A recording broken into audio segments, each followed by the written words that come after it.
નમસ્કાર મિત્રો, સ્વાગત છે તમારું આપ સૌની સિયારી ચેનલ ગુજરાતી સાહિત્ય વિદ નિકુંજ યુટ્યુબ ચેનલમાં. હું નિકુંજ પરમાર આપ સૌનું તે દિલથી આજના વિડીયોમાં સ્વાગત કરું છું. તો મિત્રો, આજના વિડીયોમાં આપણે ચર્ચા કરવાના છીએ પેન્શનો માટે રાહતના સમાચાર આવ્યા છે. પેન્શનના મેડિકલ એલાઉન્સને લઈને સરકારે લીધો મહત્વપૂર્ણ નિર્ણય.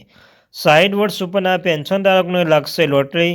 તો મિત્રો, આ રાજ્ય સરકાર દ્વારા લીધો મહત્વપૂર્ણ નિર્ણય. તમે જાણો છો મિત્રો, પેન્શનધારકો માટે ખુશીના હાલ મળી રહ્યા છે.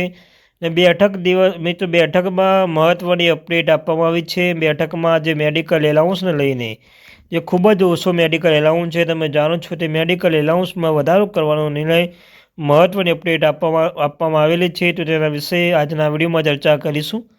ચર્ચા કરતાં પહેલાં ચેનલમાં નવા છો તો ચેનલને સબસ્ક્રાઈબ કરી લો, વિડીયોને લાઇક કરી લો. તમને અમારી ચેનલ પર સરકારી કર્મચારી, નિવૃત્ત કર્મચારી, પેન્શનધારક બાબતે હરેક અપડેટ મળતી રહેશે.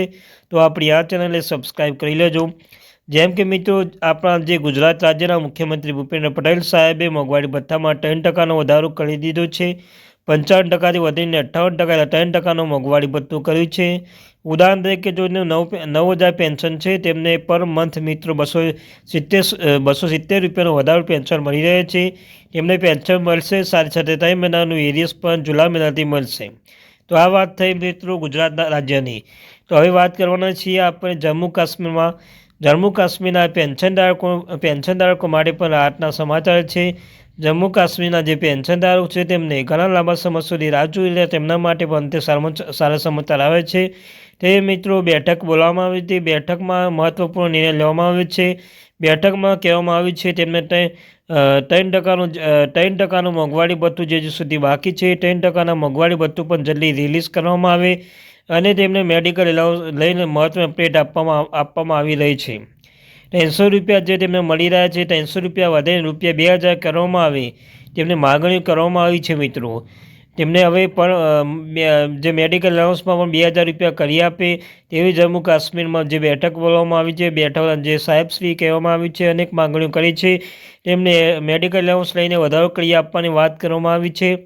સાથે સાથે એ પણ વાત ચર્ચા ચાલી રહી છે કે તેમને જે આઠમું પગાર પંચ અંતર્ગત સુગત માહિતી આપવામાં આવે અને જેમને જે 65 વર્ષ ઉપરના જે પેન્શનધારક છે તેમને પણ લોટરી લાગશે. મિત્રો, 65 વર્ષ ઉપરના પેન્શનધારક છે તેમને જે ઉંમર આધારિત પેન્શન મળે છે, તેમને ઉંમર આધારિત પેન્શનમાં વધારો કરી આપવાનો બેઠકમાં નિર્ણય લેવામાં આવ્યો છે. અને મેડિકલ એલાઉન્સમાં પણ તમને કહ્યું તેમ તેમને હાલમાં જે ઘણા લાંબા સમય સુધી રાહ જોઈ રહ્યા હતા, તે ખૂબ જ ઓછા માનવ વેતનમાં નોકરી કરી રહ્યા છે, તેમને પણ માનવ વેતનમાં વધારો કરી આપે.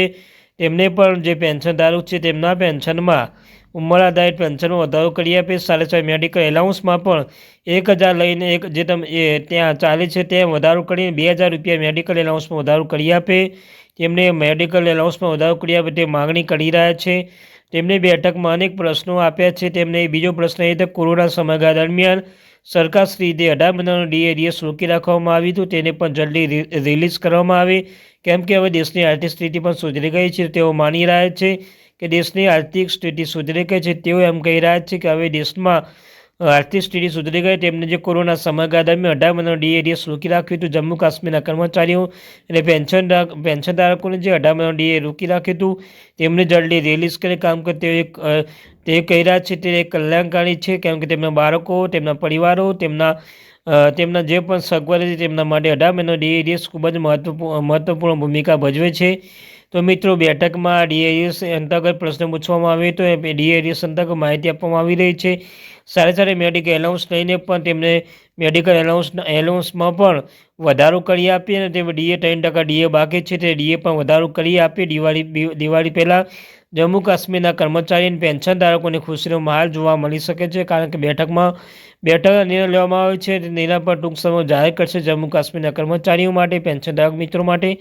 તો મિત્રો, આ ત્યારની મહત્વપૂર્ણ update. Thank you very much watching my video.